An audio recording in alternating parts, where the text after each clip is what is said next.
मन कदड़ी शांति काणी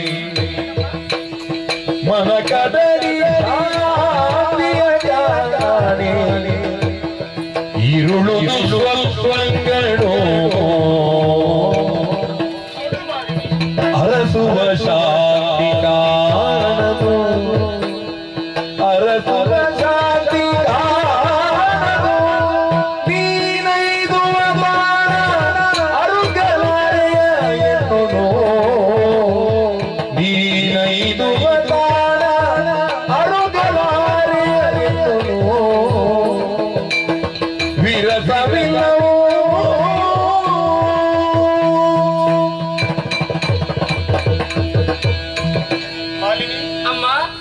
ನನ್ನನ್ನು ಮದುವೆ ಮಾಡಿಕೊಟ್ಟು ಕಳುಹಿಸುವಂತಹ ಕಾಲಕ್ಕೆ ನನ್ನ ಜೊತೆಯಾಗಿ ನಿನ್ನನ್ನು ಕಳುಹಿಸಿಕೊಟ್ಟರು ಯಾಕೆ ಬಲ್ಲೆಯ? ಯಾಕೆ? ಒಂದೇ ಮನೆಯ ಅಂಗಳದಲ್ಲಿ ಆಟವಾಡಿ ಬೆಳೆದಂತಹ ಹೆಣ್ಣು ಮಕ್ಕಳು ಒಂದೇ ಮನೆಯನ್ನು ಸೇರಿದರು ಎಂದಾದರೆ ಸಂತೋಷದಿಂದಿರಬಹುದು ಎನ್ನುವ ಕಾರಣಕ್ಕೆ ಬೇಕಾಗಿ ನಿಜ. ಮದುವೆಯಾದ ಅಂದಿನಿಂದ ಇಂದಿನ ತನಕ ಸತಿಪತಿಯರಾದಂತಹ ನಾವೀರ್ವರು ಹೇಗಿದ್ದೇವೆ ಎನ್ನುವುದನ್ನು ಕಣ್ಣಾರೆ ಕಂಡವಳಲ್ವೇನೇ ನೀನು? ಹೌದು. ಮತ್ತ್ಯಾಕೆ ನಿನ್ನ ಬಾಯಿಂದ ಇಂತಹ ಮಾತು? ಸತಿಪತಿಯರ ಮಧ್ಯೆ ವಿರಸ್ ಕೂಡದಮ್ಮ ಕೂಡದು ಅಂತಹ ಆಲೋಚನೆಯು ನಿನಗೆ ಬರಕೂಡದು. ಅಮ್ಮ, ಹಾಗಿದ್ದರೆ ನಿಮ್ಮ ಬೇಸರಕ್ಕೆ ಕಾರಣವೇ ನನ್ನಲ್ಲಿ ಹೇಳಬಹುದಲ್ಲ? ನಾ ಕಂಡಂತಹ ಕನಸು ಕನಸು? ಅಮ್ಮ, ಆಹಾರ ಕ್ರಮದಲ್ಲಿ ಏನಾದರೂ ವ್ಯತ್ಯಾಸ ಬಂದಾಗ ಈ ರೀತಿಯಾದಂತಹ ದುಸ್ವಪ್ನಗಳು ಬೀಳೋದು ಸ್ವಾಭಾವಿಕ ತಾನೆ. ಮಾಲಿನಿ, ಬೆಳಗ್ಗೆ 4ರ ಜಾವಕ್ಕೆ ಕಂಡಂತಹ ಕನಸು ಅದು ಭವಿಷ್ಯದಲ್ಲಿ ಸತ್ಯವಾಗುತ್ತದಂತಮ್ಮ. ಹಾಗಾಗಿ ನನಗೆ ಯಾಕೋ ಭಯವಾಗುತ್ತಾ ಇದೆ. ನೀವು ಕೇವಲ ಕನಸಿಗಾಗಿ ಹೆದರುವುದೇ? ನೀವೇನು ಸಾಮಾನ್ಯರೇ ಅಥವಾ ನಿಮ್ಮ ಗಂಡನೇನು ಸಾಮಾನ್ಯರೇ? 3 ಲೋಕವನ್ನು ತನ್ನ ಆಧೀನದಲ್ಲಿ ಇರಿಸಿಕೊಂಡವರು. ಅವರಿರುವಂತಹ ವೇಳೆಗೆ ನಿಮಗೆ ಯಾಕಮ್ಮ ಭಯ? ಮಾಲಿನಿ, ಅದಕ್ಕೆ ಹೇಳುವುದು ನಿನ್ನಂತಹ ಆಪ್ತರು ಸನಿಹದಲ್ಲಿರಬೇಕೆನ್ನುವ ಹಾಗೆ. ಅದಂತಿರಲಿ, ಕೆಲವು ದಿವಸಗಳಿಂದ ನೀನು ನನ್ನ ಕೈಗೆ ಸಿಗುವುದಿಲ್ಲ. ಗಮನಿಸುತ್ತಲೇ ಇದ್ದೇನೆ. ಏನು? ಅರಮನೆಯಿಂದ ಎಲ್ಲಿಗೋ ಹೋಗುತ್ತೆ. ಹೋಗುವಂತಹ ಕಾಲದಲ್ಲಿ ನಿನ್ನ ಮನಸ್ಸಿನಲ್ಲಿ ಬೇಸರವೆನ್ನುವುದು ಮನೆ ಮಾಡಿರುತ್ತದೆ. ಮತ್ತೊಮ್ಮೆ ಅರಮನೆಯನ್ನು ಸೇರುವಂತಹ ಕಾಲಕ್ಕೆ ಮುಗುಳ್ಳಗು ಬೀರುತ್ತಾ ಸಂತೋಷದಿಂದಲೇ ಬರುವುದು. ಎಲ್ಲಿಗೆ ಹೋಗುವುದು ನೀನು? ಅಮ್ಮ, ನಾನು ಎಲ್ಲಿಗೆ ಹೋಗುವುದಕ್ಕೆ ಸಾಧ್ಯ ಉಂಟು? ನಾನು ಅದನ್ನೇ ಕೇಳುವುದು. ಅರಮನೆಯಿಂದ ಹೋಗುವುದು ನನ್ನ ಮನೆಗೆ. ಹೋಗುವಂತಹ ಕಾಲಕ್ಕೆ ಬೇಸರ ಯಾಕೆ ಗೊತ್ತೇ? ಇನ್ನು ತಾಯಿಯನ್ನು ಬಿಟ್ಟು ಹೋಗುತ್ತೇನೆ ಎನ್ನುವಂತಹ ಉದ್ದೇಶ. ಬರುವಂತಹ ಕಾಲಕ್ಕೆ ಸಂತೋಷ ಯಾಕೆ ಗೊತ್ತೇ? ಇನ್ನೇನು ನನ್ನ ತಾಯಿಯ ಮುಖವನ್ನು ನೋಡುತ್ತೇನಲ್ಲ ಎನ್ನುವ ಹಾಗೆ. ಸತ್ಯ ಹೇಳ ಅಮ್ಮ, ಬಹುಶಃ ಬಟ್ಟೆ ಒಗೆಯುವುದಕ್ಕೆ ಆಳುಗಳನ್ನು ಕಳುಹಿಸಿಕೊಟ್ಟಾಗ ನೀನಲ್ಲಿ ಇರ್ಲಿಲ್ವಂತೆ. ಅವರು ಬಂದ ದಾರಿಯ ಬೇರೆ, ನಾನು ಹೋದ ದಾರಿ. ಮಾತು ಮರೆಸಬೇಡ ಮಾಲಿನಿ, ಸತ್ಯ ಹೇಳು. ಅಮ್ಮ, ನಾನು ಪ್ರಿಯನನ್ನು ಸುಳ್ಳು ಹೇಳುವಾಗ ಮಾತ್ರ ನಾಲಿಗೆ ತಡವರಿಸುವುದು, ಕಾಯ ಕಂಪಿಸುವುದು. ಏನೇ ಪ್ರಿಯಕರ, ಏನು ಪ್ರಿಯಕರ ಇರುವುದು ಹೌದಾಗಿದ್ದಲ್ಲಿ ನನ್ನಲ್ಲಿ ಹೇಳಬೇಕಿತ್ತು. ನಾನು ನಿಂತು ಮದುವೆ ಮಾಡುತ್ತಿದ್ದೆ. ಸತ್ಯ ಹೇಳುವುದಿಲ್ವಾ? ಹೇಳುವುದಿಲ್ವಾ? ಎಷ್ಟು ಸುಲಭವಾಗಿ ತಳ್ಳಿ ಬಿಟ್ಟಿರುತ್ತಾಯಿ. ಮಾಲಿನಿ ಇಲ್ಲಿಂದ ತೊಲಗು ಎನ್ನುವ ಹಾಗೆ. ಅರ್ಥ ಮಾಡಿಕೊಂಡೆ.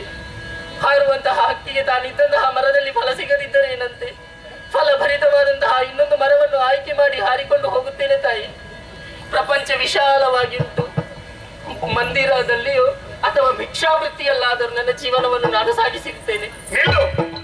ಕೊರಳಲ್ಲಿ ಹಾಕಿದ ಸರಣಿನ ಅಪ್ಪ ಮಾಡಿಸಿಕೊಟ್ಟದಲ್ಲ, ಕಳಚಿಟ್ಟು ಹೋಗು. ಮುತ್ತಿನ ಹಾರವೇ? ಮುತ್ತಿನಂತಹ ನೀವೇ ಬೇಡವೆಂದ ಬಳಿಕ 1000 ಮುತ್ತುಗಳಿರುವ ಸರವನ್ನು ಧರಿಸಿಕೊಂಡು ನಾನೇನು ಸಾಧಿಸುವುದಕ್ಕೆ ಸಾಧ್ಯ ಉಂಟು? ನನಗೆ ಬೇಡವಮ್ಮ. ಇದು ನಿಮ್ಮ ಪಾದ ಬುಡದಲ್ಲಿ ಇರಿಸಿ. ನಿಮ್ಮ ಮಾಲಿನಿ ಹೋಗುತ್ತಿದ್ದಾಳೆ.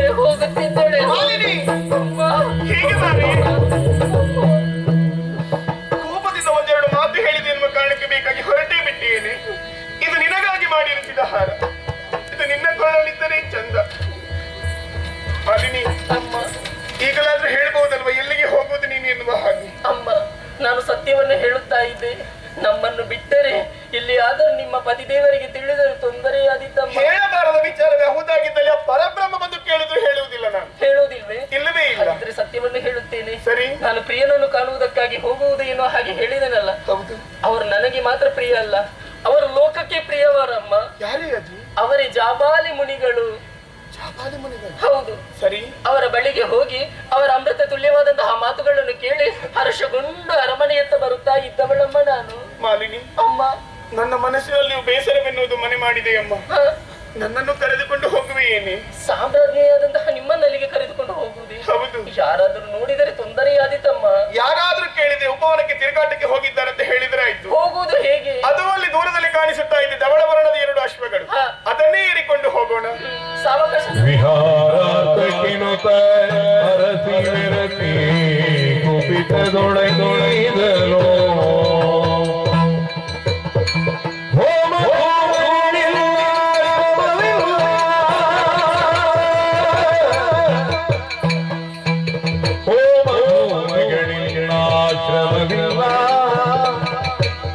ಶ್ರೀದೇವಿಯ ಮಂದಿರವೇ ಕೆಡದಿದನು ಶ್ರೀದೇವಿಯ ಮಂದಿರವೇ ಕೆಡದಿದನು ಧೂಮಕೇತುವಿನ ದರ್ಶನದಂತೆ ನಡುಗುಡುವ ದಿವ್ಯರು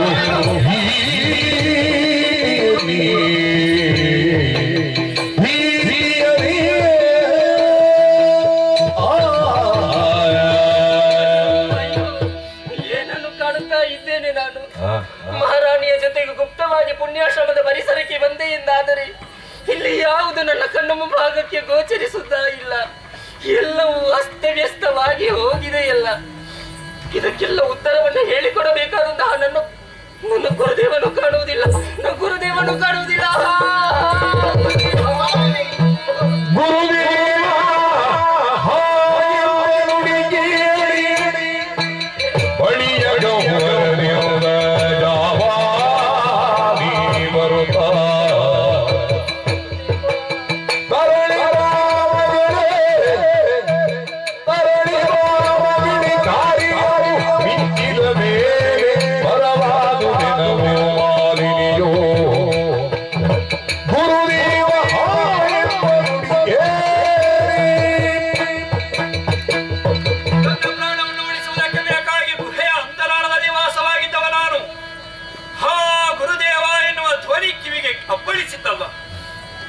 ಒಂದು ನೋಡಿದ್ರೆ ಮಾಲಿನಿ ಬಂದೇ ಮಗಳೇ, ಘೋರ ದುರಂತವನ್ನು ನಡೆದ ಮೇಲೆ ಈಗ ಬಂದು ಏನು ಪ್ರಯೋಜನ ಮಗಳೇ, ಏನು ಪ್ರಯೋಜನ?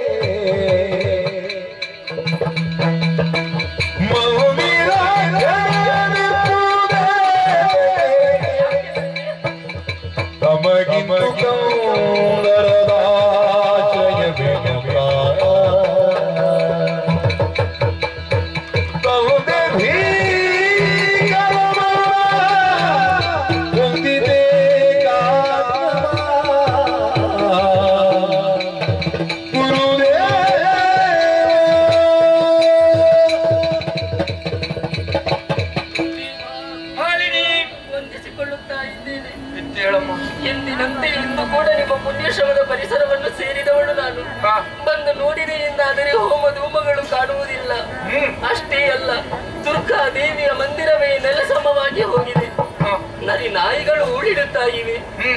ತಂದೆ, ಇಷ್ಟಕ್ಕೆಲ್ಲ ಕಾರಣವೇನು ಎನ್ನುವ ಹಾಗೆ ನನ್ನಲ್ಲಿ ಆಲೋಚನೆ ಮಾಡಿದೆ ಎಂದಾದರೆ, ಗುಹೆಯನ್ನು ಆಶ್ರಯಿಸಿದಂತಹ ನೀವು ಒಮ್ಮಿಂದ ಮೇಲೆ ಬಂದವರು ಕಣ್ಣಿದ್ದು ಕುರುಡರಂತೆ, ಬಾಯಿದ್ದು ಮೂಕರಂತೆ, ಕಿವಿಯಿದ್ದು ಕಿವಿಡರಂತೆ ವರ್ತಿಸುತ್ತಾ ಇದ್ದೀರಿ. ಹಾಗಿದ್ದರೆ ಇಲ್ಲಿ ಏನೋ ಸಂಭವಿಸಿದೆ ಎನ್ನುವುದು ಅರ್ಥವಾಯಿತು. ಇದಕ್ಕೆಲ್ಲ ಕಾರಣವೇನು? ಇದೆಲ್ಲ ಹೇಗಾಯಿತು? ನನ್ನಲ್ಲಿ ಹೇಳಿ ಗುರುದೇವ, ನನ್ನಲ್ಲಿ ಹೇಳಿ.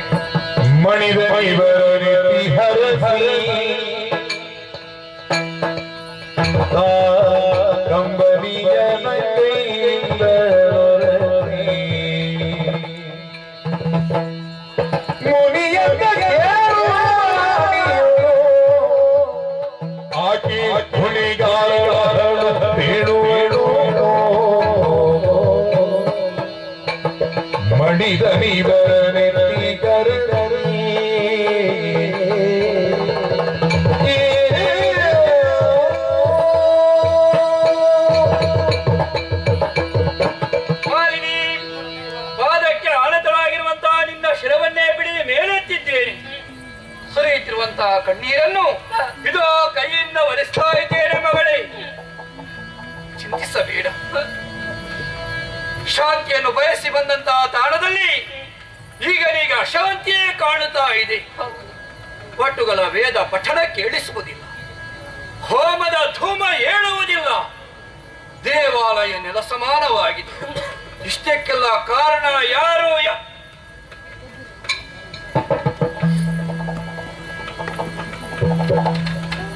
ಮಾಲಿನಿ, ಇವಳ್ಯಾರು? ಅರುಣಾಸುರ ಮಹಾಪ್ರಭುಗಳ ಮಡದಿ ಯಶೋಮತಿ ಅಮ್ಮನವರು. ಈ ನಾಡಿನ ಮಹಾರಾಣಿ. ಹೌದು. ಮತ್ತೆ ಯಾಕಮ್ಮ ನನ್ನಲ್ಲಿ ಪ್ರಶ್ನೆಯನ್ನು ಕೇಳ್ತಾ ಇದೆಯಾ? ನಿನ್ನ ಪ್ರಶ್ನೆಗೆ ಉತ್ತರಿಸಬೇಕಾದ್ದು ನಾನಲ್ಲ, ಇವಳಲ್ಲಿ ಕೇಳಿ, ಇವಳೇ ಉತ್ತರಿಸ್ತಾಳೆ.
ಮಾಲಿನಿಯ ಜೊತೆಗೂಡಿ ನಿಮ್ಮ ಆಶ್ರಮದೆಡೆಗಾಗಿ ಬಂದೆ. ಬಂದು ನೋಡಿದನು ಎಂದಾದರೆ ಸ್ಮಶಾನ ಸದೃಶ್ಯವಾಗಿದೆ. ಇದಕ್ಕೆಲ್ಲದಕ್ಕೂ ಕಾರಣ ಯಾರು ಎನ್ನುವ ಹಾಗೆ ಕೇಳಿದಾಗ ನನ್ನತ್ತ ಬೆಟ್ಟು ಮಾಡಿ ತೋರಿಸುತ್ತಾ ಇದ್ದೀರಿ. ನಾನು ಹೊಣೆಗಾರಳು ಎನ್ನುವ ಹಾಗೆ. ಸತ್ಯ ಏನಿದು ಸ್ವಾಮಿ? ಹೆಣ್ಣು ಮಕ್ಕಳ ಮನಸ್ಸೆನ್ನುವುದು ಹೂವಿಗಿಂತಲೂ ಕೋಮಲವಾದದ್ದು ಎನ್ನುವುದು ನಿಮಗೆ ತಿಳಿದಿದ್ದಾನೆ. ಯಾಕೆ ಸ್ವಾಮಿ ಮತ್ತಷ್ಟು ನೋಯಿಸುವುದಕ್ಕೆ ಮುಂದಾಗುತ್ತಾ ಇದ್ದೀರಾ? ಇತರರ ಏಳಿಗೆಯನ್ನು, ಅನ್ಯರ ಸಂತೋಷವನ್ನು ಕಂಡು ಮನಸ್ಸ ಕರುಬಿದವಳಲ್ಲ ಯಶೋಮತಿ. ನಾ ಸಂತೋಷವನ್ನೇ ಉಂಡವಳು. ನಾ ನಡೆಯುವ ಹಾದಿಯಲ್ಲಿ ಏನಾದರೂ ತಪ್ಪಾದರೆ ಅದು ತಪ್ಪು, ನೀನು ಸರಿದಾರಿಯಲ್ಲಿ ನಡೆಯಬೇಕೆನ್ನುವಂತಹ ಎಚ್ಚರಿಸುವಂತಹ ಸ್ಥಾನದಲ್ಲಿ ನೀವಿದ್ದೀರಿ. ಆದರೆ ನನ್ನ ಮೇಲೆ ಇಂತಹ ಆರೋಪವನ್ನು ಹೊರಿಸುತ್ತಾ ಇದ್ದೀರಿ. ಈಗ ಅರ್ಥವಾಯಿತು ನೀವು ಯಾಕೆ ಹೀಗೆ ಹೇಳಿದಿರಿ ಎನ್ನುವ ಹಾಗೆ. ಈ ಪ್ರದೇಶ ನನ್ನವರ ಆಳ್ವಿಕೆಗೆ ಒಳಪಟ್ಟಂತಹ ಸ್ಥಳ. ಇಲ್ಲಿಂತಹ ಘಟನೆಗಳು ನಡೆದರೂ ಕೂಡ ಅದನ್ನು ಪ್ರಶ್ನಿಸುವುದಕ್ಕೆ ನನ್ನವರು ಬರಲಿಲ್ಲ ಎನ್ನುವ ಕಾರಣಕ್ಕೆ ಬೇಕಾಗಿದ್ದಾನೆ. ಯಾರಿಂದ ನಡೆದಿದೆ ಎನ್ನುವ ಹಾಗೆ ನನ್ನಲ್ಲಿ ಹೇಳಿ ನನ್ನವರಲ್ಲಿ ವಿಚಾರವನ್ನು ತಿಳಿಸಿದಕ್ಕೊಂದು ತಕ್ಕ ಪಾಠವನ್ನು ನಾನು ಕಲಿಸುತ್ತೇನೆ ಸ್ವಾಮಿ. ನಿನ್ನ ಗಂಡನಲ್ಲಿ ನಾನು ತಿಳಿಸಬಹುದು. ಕಂದಗೆ ವಿಷವಿದನೋ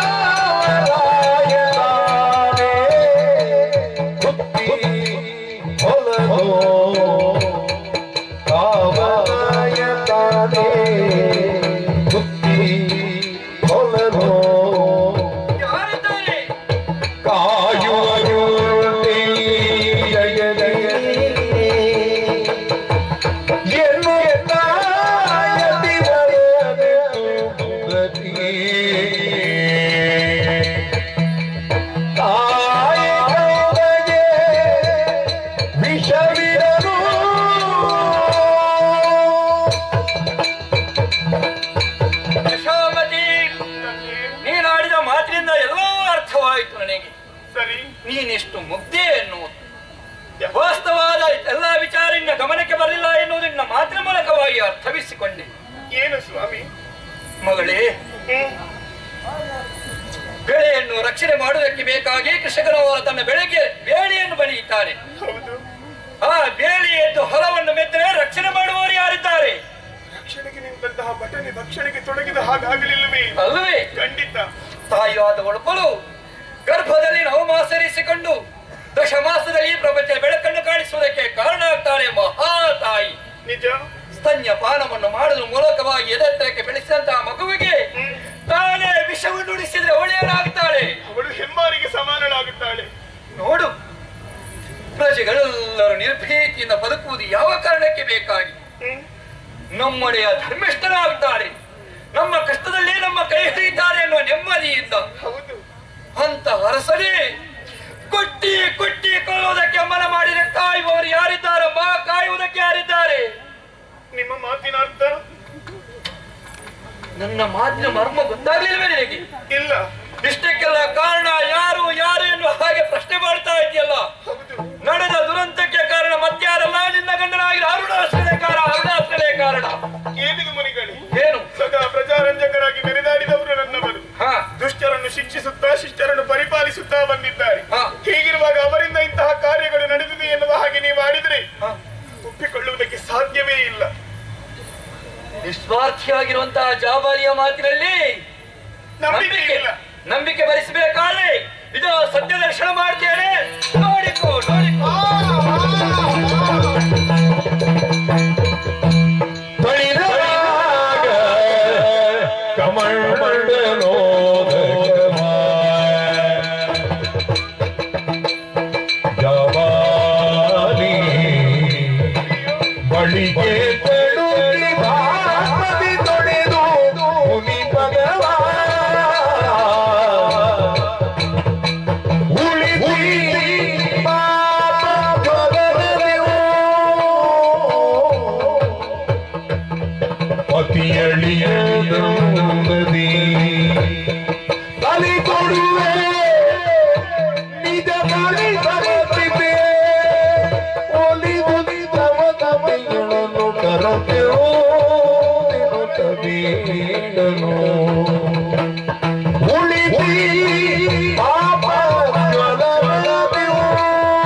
ನನ್ನವರ ಮೇಲಿರುವಂತಹ ಪ್ರೀತಿಯಿಂದ ನಂಬಿಕೆಯಿಂದ ನೀವಾಡಿದ ಯಾವ ಮಾತುಗಳನ್ನು ನಾನು ನಂಬದೇ ಹೋದೆ.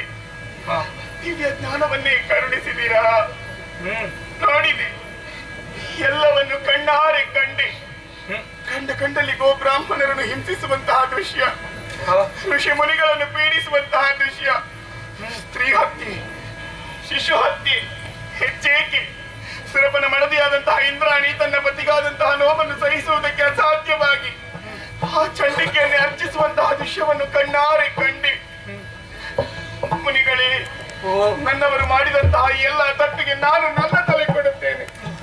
ನನ್ನ ಪತಿಯನ್ನು ಉಳಿಸಿಕೊಡಿ. ಸೋಮತಿ, ಯಾರು ತಪ್ಪು ಮಾಡ್ತಾರೋ ಅವರು ಶಿಕ್ಷೆಯನ್ನೇ ಅನುಭವಿಸಬೇಕು. ಆದ್ರೆ ಇವರೆಲ್ಲ ಯಾರು?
ಶಿಕ್ಷೆಯನ್ನು ಅನುಭವಿಸಲೇಬೇಕು.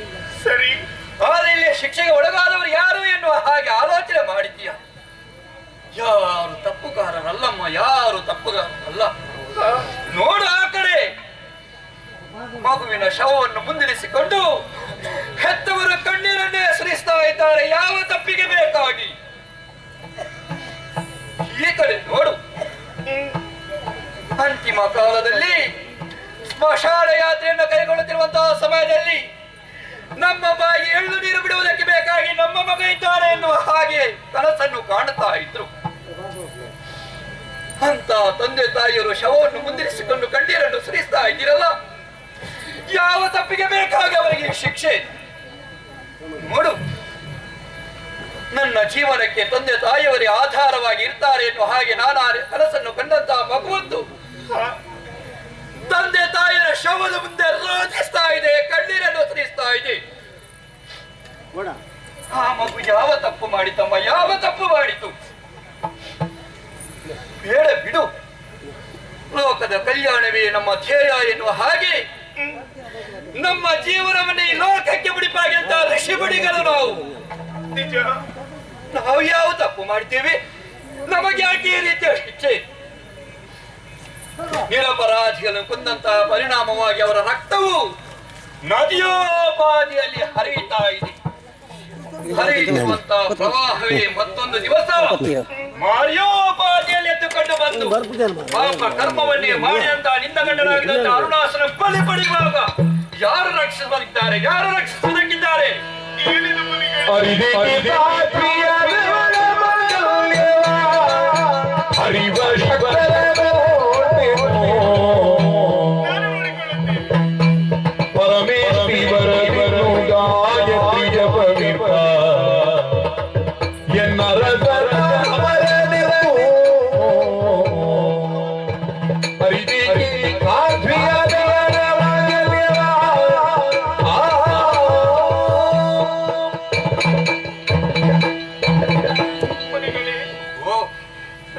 ಉಳಿಸಿಕೊಡಿ ಎನ್ನುವ ಹಾಗೆ ಕಾಡಿದೆ, ಬೇಡಿದೆ, ಅಂಗಲಾಚಿಕೊಂಡೆ. ಕಣ್ಣೀರಿನಿಂದಲೇ ಪಾದವನ್ನು ತೊಳೆಯುವುದಕ್ಕೆ ಮುಂದಾದೆ. ಕರುಣೆ ಬಾರದೆ ಹೋಯಿತಲ್ಲ.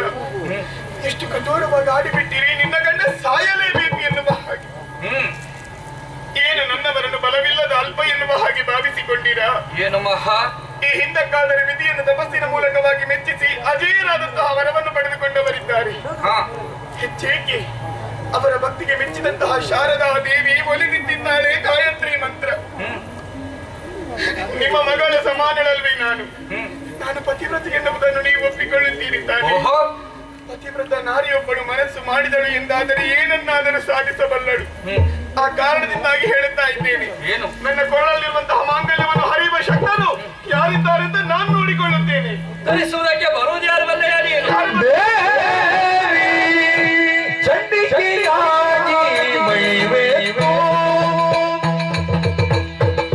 ಸತಿಯ ಪ್ರಭಾವ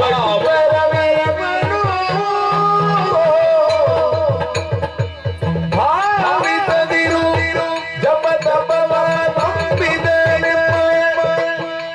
ಈ ದೇವಿ ಚಂಡಿಕೆಯಾಗಿ ಮಹಿಮೆತೋ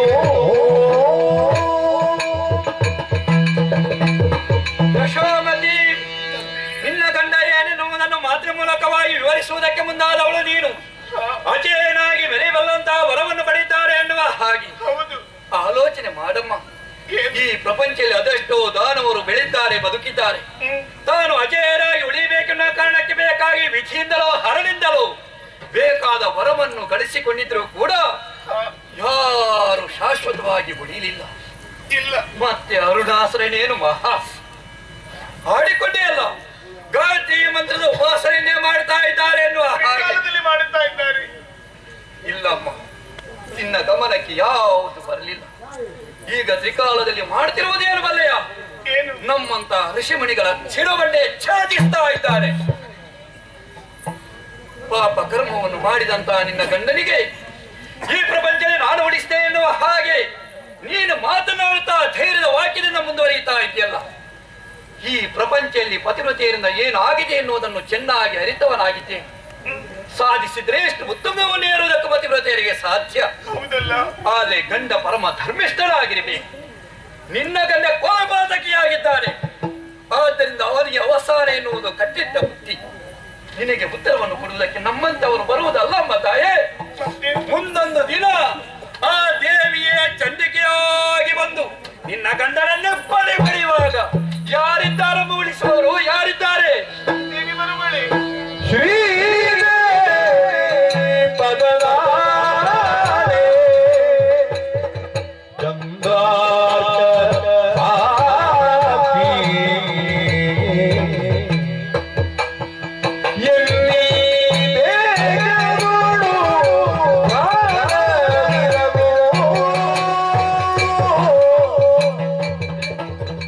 ಕೂದಲನ್ನು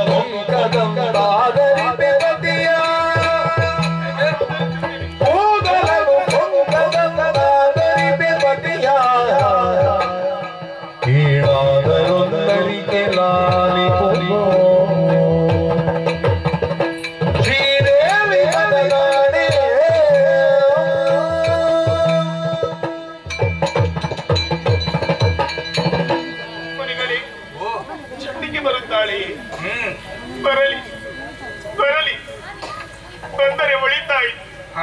ಲೋಕದಲ್ಲಿರುವಂತಹ ಸಕಲ ಚರಾಚರ ಜೀವರಾಶಿಗಳಿಗೆ ಅವಳು ಮಾತ್ರ ಸ್ವರೂಪಳಲ್ವೇ? ನಾನು ಅದೇ ಲೋಕದಲ್ಲಿರುವವಳು, ನನಗೂ ಅವಳ ತಾಯಿ.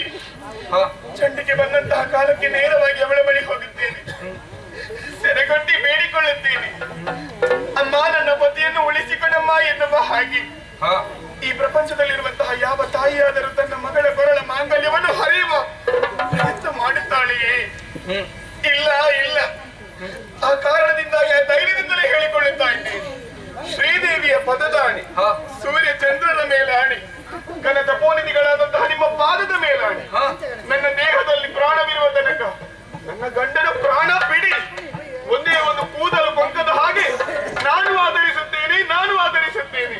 ನಿನ್ನ ಗಂಡನ್ನು ನೀನು ಉಳಿಸಿಕೊಳ್ಳಿ. ಹೌದು. ಎಲ್ಲಿಯವರೆಗೆ?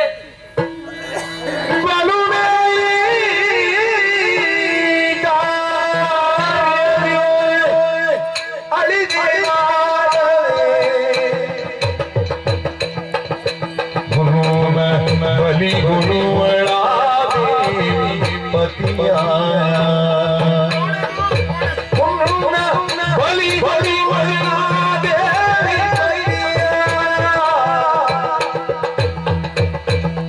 ಬಲು ಬಲು ಪುರುಷ ಕೊಡಿವಿ ಉಳಿಸಿ ಉಳಿಸಿ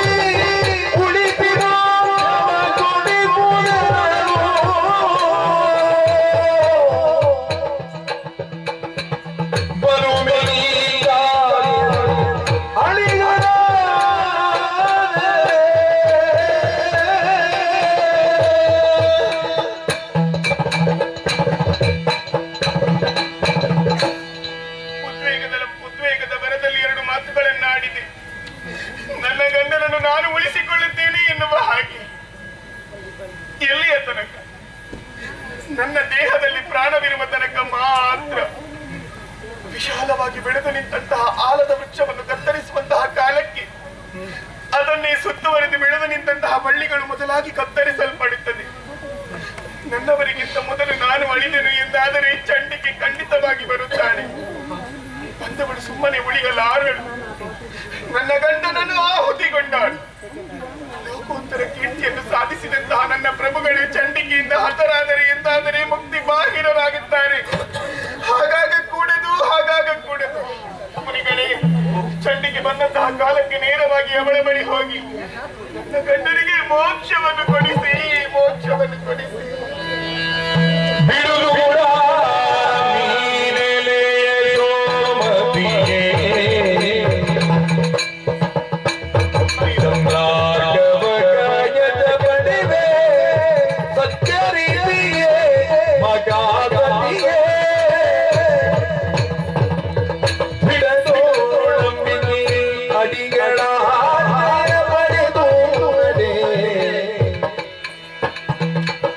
ನಿನ್ನೊಡೆಯ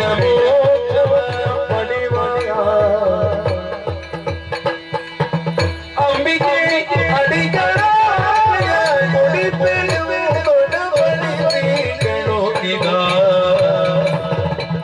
ಬಿಟ್ಟು ಕೂಡ ನೀನೆ ಚೋಮತಿಯೇ ಮಗ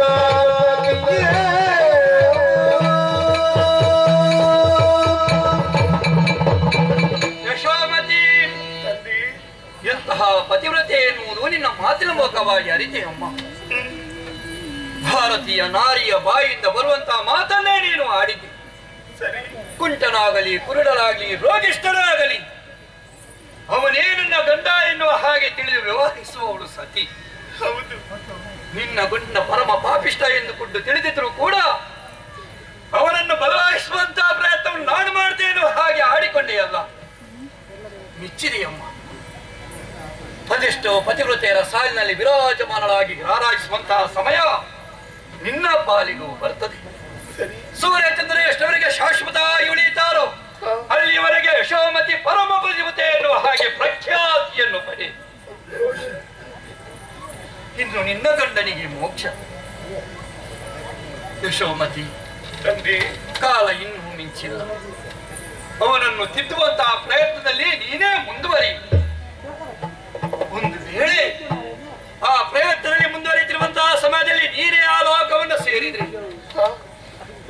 ಪಾಲಿಗೆ ಯಾರಿದ್ದಾರೆ ಎನ್ನುವ ಹಾಗೆ ನೀನು ಯೋಚಿಸಬೇಡ.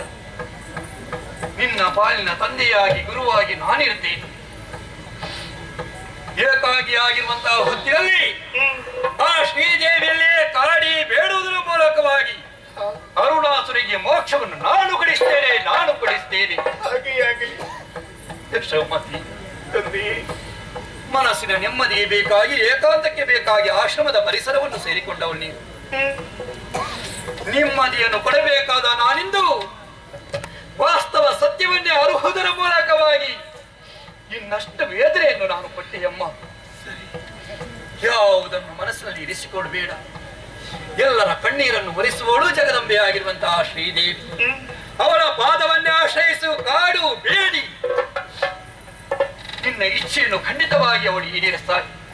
ಇದು ಸರಿಯಾದ ಪರಿಸರ ಇದಲ್ಲ ಅಮ್ಮ. ಸರಿ, ನಿನ್ನವರು ಅತ್ಯಂತ ಸಂಚರಿಸುವಂತಹ ಸ್ಥಳವಿದು. ಎಲ್ಲಿಯಾದರೂ ಅವರ ಗಮನಕ್ಕೆ ನೀನು ಬಿದ್ದೆ ಎಂದಾದರೆ ಮುಂದೆ ಏನಾದಿತ್ತೆ ಅನ್ನೋದನ್ನು ಊಹಿಸುವುದಕ್ಕೆ ಕಷ್ಟ. ಆದಷ್ಟು ಬೇಗನೆ ನಿಮ್ಮ ಅರಮನೆಯಲ್ಲಿ ಸೇರಿಕೊಳ್ಳಿ, ಎಲ್ಲ ಒಳ್ಳೆಯದಾಗಲಿ. ಬಹು ದೂರದ ಪ್ರಯಾಣ.